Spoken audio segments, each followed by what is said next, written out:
സംഘപരിവാർ കൊല ചെയ്ത പുല്ലാണി ഫൈസലിന്റെയും റിയാസ് മൗലവിയുടെയും കുടുംബങ്ങൾക്ക് സർക്കാർ നഷ്ടപരിഹാരം നിഷേധിച്ചെന്ന മുസ്ലിം ലീഗിന്റെ പ്രചാരണം അസംബന്ധമാണെന്ന് കെ ടി ജലീൽ പറഞ്ഞു.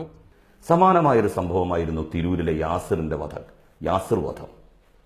കഴിഞ്ഞ 5 വർഷം UDF അല്ലേ ഈ നാട്ടിൽ ഭരിച്ചത്. യാസിറിന്റെ കുടുംബത്തിന് മുസ്ലിം ലീഗിന് സ്വാധീനമുള്ള UDF ഗവൺമെന്റ് എന്ത് നഷ്ടപരിഹാരമാണ് നൽകിയത്?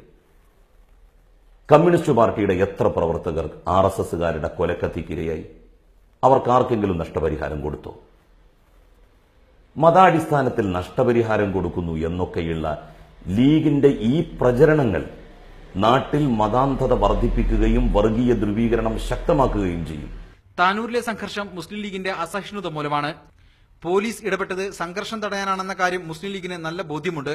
കുട്ടി അഹമ്മദ് കുട്ടി തന്നെ താനൂരിലെ സമാധാന യോഗത്തിൽ പറഞ്ഞത് പോലീസിന്റെ ആക്ഷൻ ഉണ്ടായില്ലായിരുന്നു എങ്കിൽ 2-3 പേർ മരണപ്പെടുന്ന സ്ഥിതി താനൂരിൽ ഉണ്ടാകുമായിരുന്നു എന്ന്. സംഘപരിവാറിനെ ചെറുക്കുന്ന ഇടതുപക്ഷം മലപ്പുറത്ത് അട്ടിമറി വിജയം നേടുമെന്നും ജലീൽ പറഞ്ഞു. 2004 ലോക്സഭാ തെരഞ്ഞെടുപ്പിലാണ് അട്ടിമറി വിജയം നേടിക്കൊണ്ട് TK ഹംസ മലപ്പുറത്തിന്റെ മനസ്സ് ഏത് വിധേനയും ചിന്തിക്കുമെന്ന് ജനങ്ങളെ ബോധ്യപ്പെടുത്തിയത്. 2006 കുറ്റിപ്പുറത്ത് നടന്ന തെരഞ്ഞെടുപ്പിൽ, അതിന് മുൻപ് നടന്ന തെരഞ്ഞെടുപ്പിൽ UDFന്റെ ഭൂരിപക്ഷത്തിന്റെ അത്ര പോലും വോട്ട് ടോട്ടൽ കിട്ടാതിരുന്ന ഇടതുപക്ഷ മുന്നണിയുടെ സ്ഥാനാർത്ഥി സ്വതന്ത്ര സ്ഥാനാർത്ഥിയായി മത്സരിച്ചയാളാണ് ഇവിടെ വിജയിച്ചത്.